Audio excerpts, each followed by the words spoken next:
Ah, the sweet, sweet sound of fine guitars. And no, it's no illusion. So sit right back in your easy chair and enjoy flamenco fusion.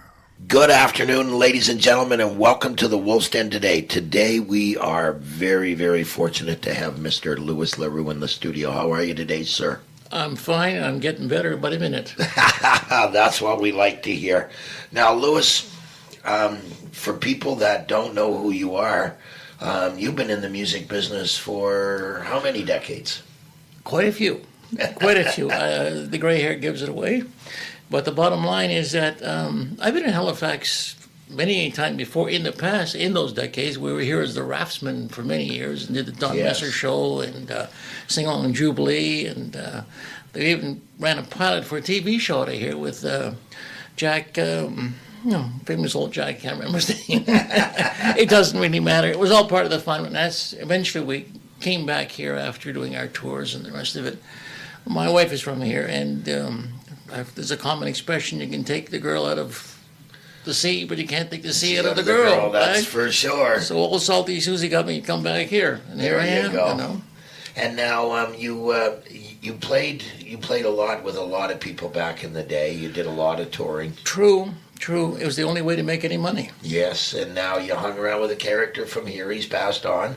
But, Marvin. Yes. Marvin was my business partner. Yes. Along with Martin Overland. And now he had quite an interesting little job himself, didn't he? He did very well. He got to be a deputy minister, I believe, down here. We saw him visit him. I came down here a few times afterwards, and we visited together. He liked Halifax. He was taken by the sort of quaintness of the city at one point, and the chance to be who he wanted to be. Yes. And that's the good part. Yes. And God rest poor Marvin. Yeah. He's up there. And he's up there now watching us to make sure we're doing it what we're supposed to. Oh, yeah. He's very careful. And when we do something that's not completely the way that is legally supposed to have been done, he's yelling at us, no, get the paper signed, get it signed. The table will jump. There you go. Now, you did a lot of touring back in the day, and you got to see a good portion of the world. We did travel an awful lot, and the good part of traveling, of course, is it opens your mind, and that's one of the things about some of the tunes on the first CD, and some of the tunes are going to be on the second one, are based on adventures, and adventures is a good word, because I like to explore other cultures. Yes. And I like to get a feedback, but then I take it and make it my own. Because truthfully, people say, well, you're a flamenco guitarist, you're this kind of guitarist. I'm not. I'm a guitarist. I play the guitar in my manner, and I don't want to sound arrogant, but I try to play not like anyone else. Well, that's what sets us apart when we do something that somebody else isn't doing. Basically, that is a truth. I got to tell you, Louis, I listened to a lot of these songs on this CD. And I got to tell you, I don't think you need to worry about anybody else out there doing it. I know some pretty good guitar players in my life, and I got to say that the musicality on this CD is second to none. Oh, well, that's very nice of you. I appreciate that part because that makes the practicing worthwhile. Well, the thing of it is for me is that you look at the titles, Mariposa de Valencia. Right. And when you listen to that song, that's where it takes you, is to Valencia. Yeah, that was the intent. It takes you to the country. I mean, we could go there, Portuguesa. I mean, you listen to that song and you really and truly feel like you're in Portugal. You're right on the money. How can I tell you you're not? Because truthfully, again, it's about what we talked at the beginning.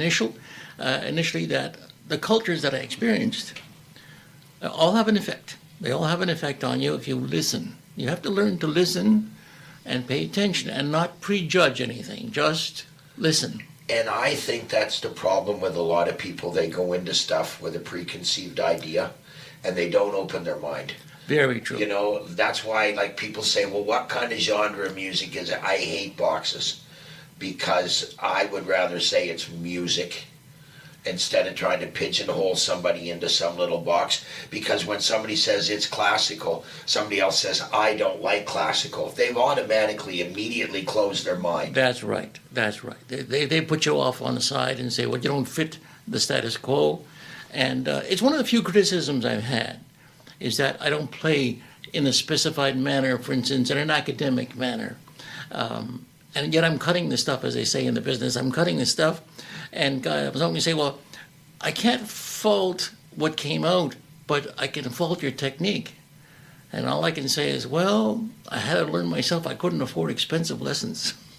Well, and I'm sorry, but I don't think anybody has the right to, you can critique somebody, that's one thing. Yeah. But you shouldn't judge them, you shouldn't judge anybody. And the other thing is, if you can't do it, That's the funny part. if you can't do it, how can you sit there and judge somebody on what they're doing? Very, very true. It's just that there are, as you said earlier, boxes. People love their boxes. It's safe choice. Yeah, and you know what? Listen, I don't think really, to tell you the truth, Louis, I don't think life was about being safe, was it? No. If I'd have thought life was safe, I'd have stayed home, got a job. Especially when I got married, one of my relatives said to me, well, now that you're married, you've got to get a job. And I did get a job. About 2 months later, I was working in Europe and then I was schooling, so that was okay. Life was good. And we're going to talk about that when we come back. Ladies and gentlemen, we've got a couple of songs we're going to listen to right here on the Wolf's Den. From Gypsy Dreams by Mr. Lois Leroux, right here on CIOE 97.5, the home of East Coast music.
Welcome back to the Wolf's Den, ladies and gentlemen. We just heard a couple of songs off of Gypsy Dreams by Mr. Lois Leroux. Now, Louis, just before we went to the music interlude, you mentioned somebody, and so you got to tour with Nana Muscuri. I did, and I did a whole season with her. Now, a whole season is from about mid-September till about mid-May. And in that time, we did training shows at the BBC in Shepherd's Bush. Then we were in concert tours, 40 days at a time. We did France, Belgium, Holland, the Netherlands, all this area there. And then we were back in England and did a tour through all the theaters. They got great theaters in England where they have a big stage and the old-fashioned big setup, with the curtains and everything. It's all the magic. Lovely. Plus the movie. So it's like I think in America they have burlesque things with the movie, but no, not in England. They have these, I remember one place in Hampton, a fantastic theater. It was as nice as anything they have around for presenting singers and artists of that nature. And to give Nana credit, she had just won a golden record through her recording company, and we were in a place in Holland called Schweinehoven or something. I can't even pronounce it.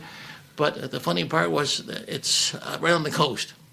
And the story, I said, I can't pronounce that. And one of the people who was on the entourage said, that's very good. He said, but you're lucky it's not back during the war. He said, during the war, we used to question people about their identity. If they couldn't say Schweinehoven, there it was, he said, they wound up in, difficult circumstances. And I said, well, that's old times. Yeah. I said, I just can't get it past my tongue. But we had a big party one night there in this Schweinehoven place where she was presented with a gold record.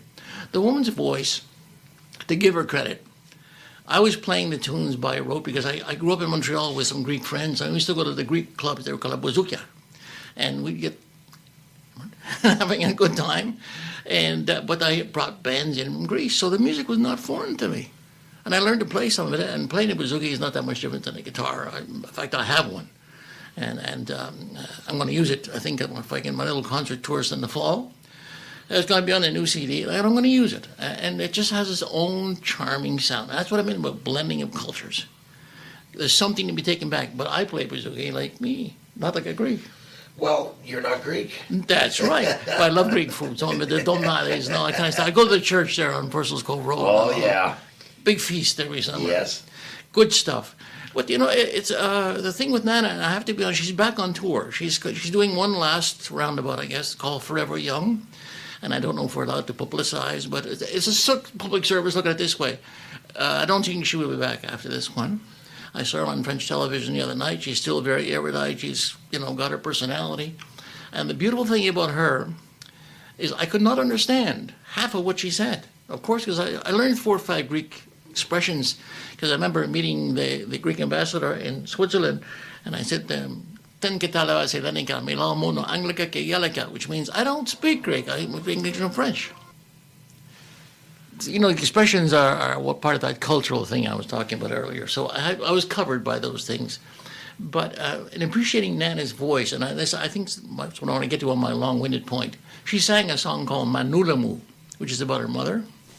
Now, I didn't get a drift of the words, but I'm standing behind her, actually sitting on a little stool behind her, and I'm playing away, intently listening, and the feeling would make the hair on the back of your neck go up. Yeah. You'd get that kind of thing, and yet it's an emotional thing that's working here. Yeah. And the audience is so quiet you could hear a pin drop. That's something I have not seen with another vocalist, and I must admit, it was a tough routine, and that's why I didn't go back for the second season.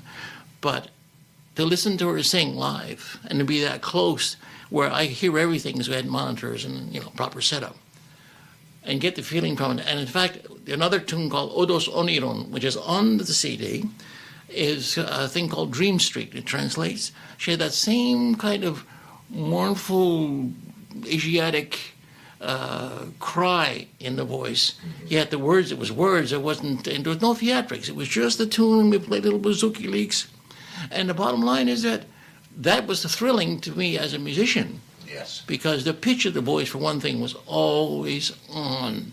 And those who listen to music and play music and listen to vocalists, a vocalist may have a lot of flash, a lot of color, But if the voice isn't on, right on the thing, because we meticulously tuned every night, you know, we had to be so careful. We had all the meters and everything, and we had a guy called Gerald. I called him Gerald Electric because his name was Gerald something or other. Long and the short of it was, that kind of sound I don't hear in today's vocalists. Yes. So if you're going to go see her, go take a listen. Yeah. Well, I mean, and that's the thing, I think, the difference there is the purity. Yes. You know, not saying we don't produce good music today, but I don't think we produce music the way we used to produce music. That's very true. And today's emotions are more physical. You know, the dancing and I'm not going to name any artists, but I watch the calisthenics in those videos and I think they're going to stay in shape. Well, yeah, for sure. But today there's a lot more electronic help. Yeah, if you're not on pitch. You know, I mean, like there's auto-tune and, you know, I mean, I could sing and they could make me sound good. That might be a task. Maybe. Thanks, Louis. There you go. You're welcome. First day in the studio and he's happy already. I love it. No, but seriously, you know, like today there's so many tools and so many aids and so many tricks. Back in the day, you couldn't do that. Everything was scaled down and raw. I remember that being in the studios. We were in New York City, as a matter of fact. We were doing one of the albums with Marvin and Martin. And we were in the same studio as Frank Sinatra and all these people. Their names were scribbled on the walls. And we had a band. RCA had hired a band to supplement our little folk sound. We didn't need it, truthfully. And I was thinking, who needs this? We're going to do the pitch.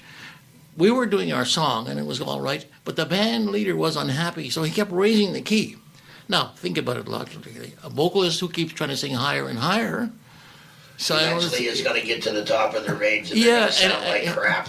Basically, we were unhappy with 2 tracks on that because we had these bands, but we were not in control. When you're recording under a major label back in those days with A&R people, situation was under their control. Yes. So we had to do what we were told, basically. It just was nice to be in that studio and look around and think of all these people, but then they wouldn't let us do what we wanted to do. Yeah, and you know what? You can't tell an artist how to paint. You can't tell an artist how to play. You got to let them do what they want to do. That's the truth. Ladies and gentlemen, we're going to listen to a G in Blue and Cafe Arabica right here on CIOE 97.5, the home of East Coast music.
Good afternoon, ladies and gentlemen, and welcome back to the Wolf's Den. We've got Gypsy Dreams here with Mr. Lois Leroux. We just listened to a G and Blue and Cafe Arabica. Now, I got to read something that's on this CD. It says, "The guitar, recognizing no cultural or political boundaries in this world, possesses the distinctive ability to communicate the romance, power, and the poignancy of human experience. Therefore, its predominance is even more relevant in contemporary New World music." Lois Leroux. You know, Lois, that's so true. Now, happily, you're going to go back in the studio and you're going to produce another CD. We've been practicing for years. And now what's it going to be called? Well, this one's called Odyssey. Odyssey. Basically, on that concept, it's an odyssey of different musical reflections of places I've been, experiences I've had, people I've known, and I've made pictures of them. And in some cases, I use traditional tunes, but how I play it and how I put the feel into it is based on what happened when these experiences occurred to me. You have to have an open mind to the rest of the world, and unfortunately, you said yourself, we have troubles. I was fortunate to meet an artist called Hal Jones here in Halifax. He took a liking to my CD and said, "I'm going to paint something," and you have the new cover there. This is the proof. It's called a proof. Yes. And it shows the guitar in my hands, but also shows that fantasy of ethereal thinking. And it's how the mind will perceive what they hear, because on the second statement on my first CD, I talked about that it clears, well played and emotionally directed music can clear your head and relax you. Much more so than some of the other ways people do it. And I'd like to see more peaceful things. And I'm not saying peace for the whole world, but it'd be nice if everybody would chill for a day. Yeah, just sit down and listen to some music and talk. And basically, that's the beautiful part. And the Odyssey shows where I've been, because I'm not exactly 20 years old anymore. Exactly. And the advantage of getting older and surviving is to profit from your experiences. Every experience a little milestone that you go along and you say, well, was it a good one or a bad one? You have to pick and choose. Unfortunately, I find some people they stick to the negative things because it says it forms their personality. Not right. Do you know what, Louis? Negative, I say this all the time on social media. We don't have to look far for negative. Oh. I mean, all we have to do, we've been programmed to find negative. Yes, I believe that. Okay. You're right. I think that people fixate on negative, and we pass over good. We do. To find bad, so that we can complain about it. Personally, I look for the little nuggets of good in each day. Good. They're what gets me through, okay? Because I could dwell all day on the negative. Listen, my life right now is got a lot of negative points in it, but you know what? I don't see them. I see the positive in my life, and that's all that I see. But I have a question for you, Louis. Go ahead. I've been wanting to ask this from a lot of musicians. When you see music, how do you see it? Do you see color? Do you see notes? What do you see when you see music in your mind? Color is one thing. I teach guitar to other people, and one of the things I say is that the tonalities that you get out of a guitar are like colors that an artist, painter, uses. Shades of dark blue, shades of pink, shades of red, shades of yellow. We look at that song, Vincent, about Vincent van Gogh. Those paintings are a mystery in themselves.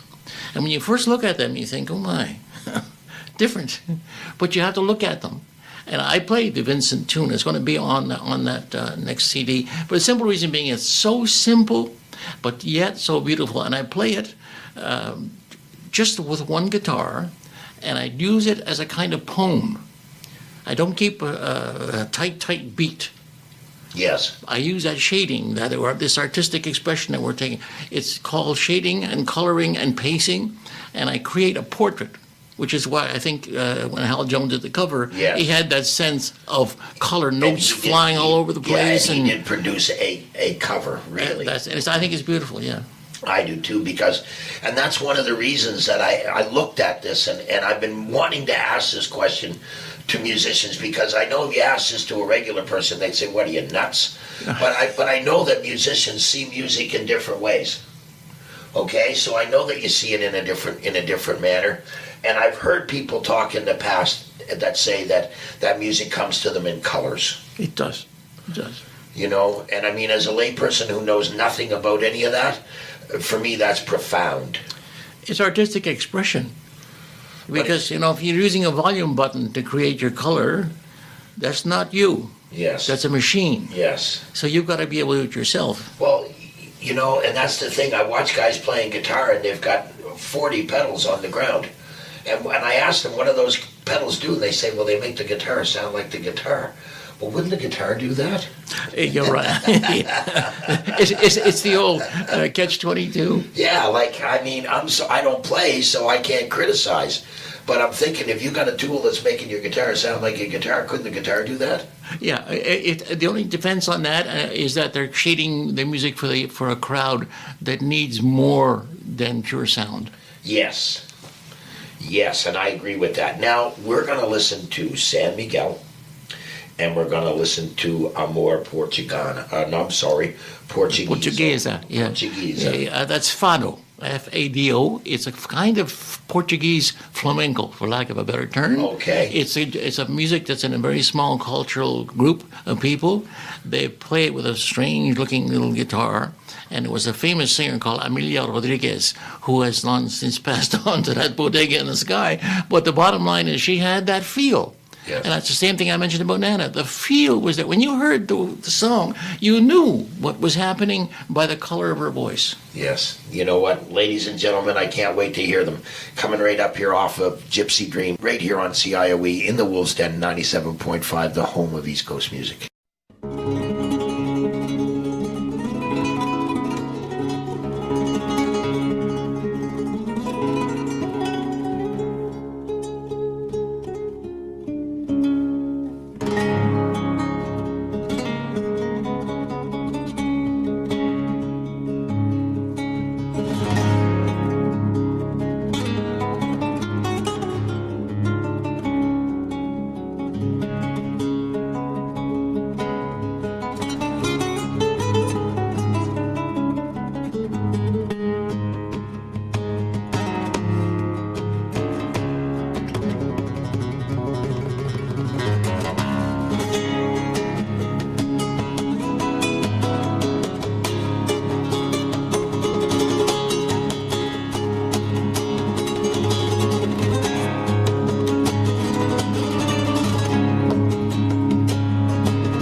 Welcome back to the Wolf's Den, ladies and gentlemen, and we have Lois in the studio with us today.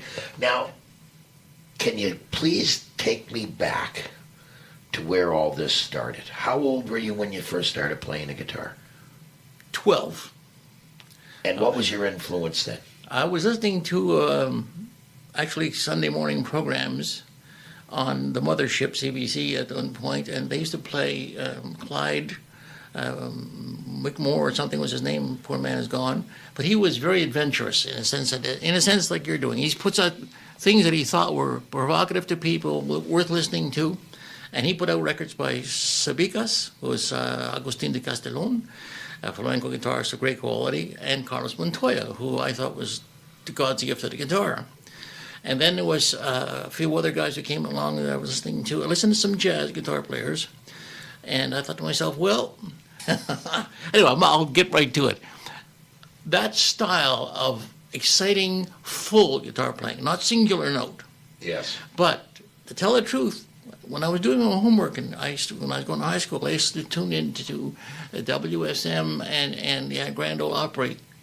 And back in the old days when they actually played country music, a real country music, and they had Scotty's something or other, the old Nighthawk with his program, Tennessee Ernie Ford, yes, and all these guys who really knew how to tell a story about a song and were performers. Yes. So they weren't talking through the left side of their ear, as it were. Yes. They were doing it and saying it and propagating the whole thing so that people could understand what they were hearing and sources.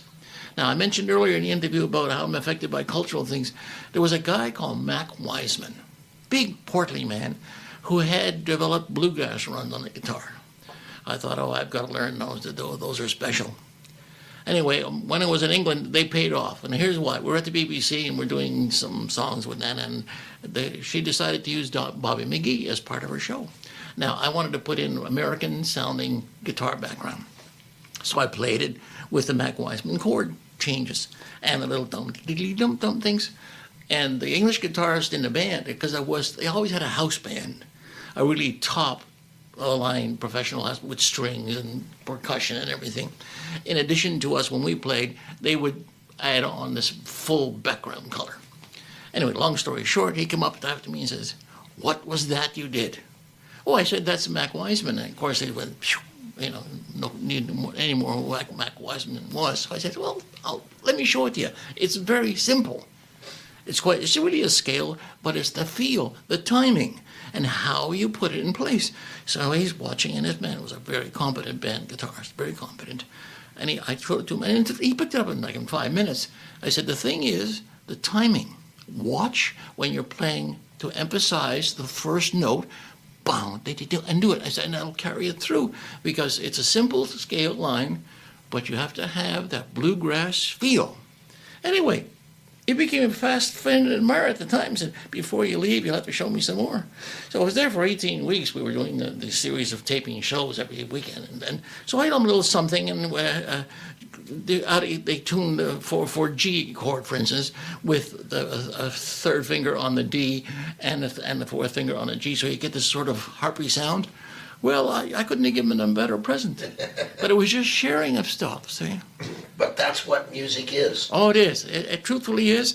And I'm grateful because of the different musicians that I've met in my lifetime. And to carry on with your thought, I know I'm doing most of the talking, but I'm going to tell you what it is. That early influence from the radio stations, listening to people play, and then going to the concerts. I went live concerts. I went to see Carlos Montoya when he was playing. In fact, I met him in person through Sam Gesser in Montreal. He took me backstage, and he was a mutual friend in the business. And I was presented to him, and I got to talk to him, and I got his phone number. And he said, if you want to come, his wife did most of the talking. His English was pitiful. But she said, if you want to come down to New York and study with him, you're welcome. Here's our phone number, because Mr. Gesser said, you're who you are, like he qualified who I was. And I shook his hand, and it was a big day for me. And I thought, well, as soon as I've got some money, I'm going down to New York, because it was $100 an hour. Oh, my. I thought, I love Carlos Montoya, but I can't afford him. Yeah, really. It's like, But I it was just fun. look for $20 an hour. I got lucky as time went on. We were in restaurants and different places. I saw Sabicas. I met him.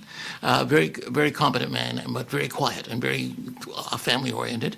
And I met a guy called Bernabé de Moron. The real name is Bernabé de Moron de la Frontera, which is a gypsy area outside of Seville.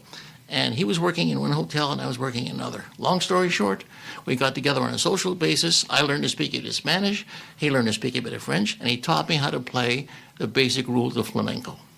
And one of them was drop the North American speedball game. And slow down. Slow down, right. Right go. on. Yeah. Slow down and feel the notes you're playing. Let them come out of the guitar. And work your hands, both hands, with patience. You know, it's so funny that you should say that. I have a friend that's a violinist, and she used to teach it down in the States to school children. She's retired now, but if I was completely deaf, I would hear every note that woman plays because she plays it on her face. Every note that she plays comes out in her emotions. Lovely. And it's, when I first met her, I told her, I get so much joy out of watching you play. Not just listening to you play, but to watch you play, because I get to see you feel the music. That's perfect. That's exactly it.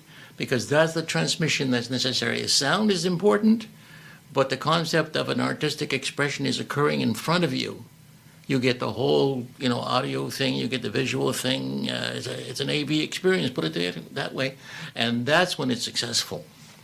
Well, I'll tell you what, today for me has been a success. I want to thank you. Now you've got a new CD coming out. Can people find you on social media? How can they get a hold of you? Well, my son had put my name up, punch in my name, Lois Leroux, and or Overland Family Music. That's one of my old partners. I believe one of his family members has put it on YouTube or something. Okay. And there's listing of some of the things. I know my son had put on Cafe Arabica, among other things, was very popular.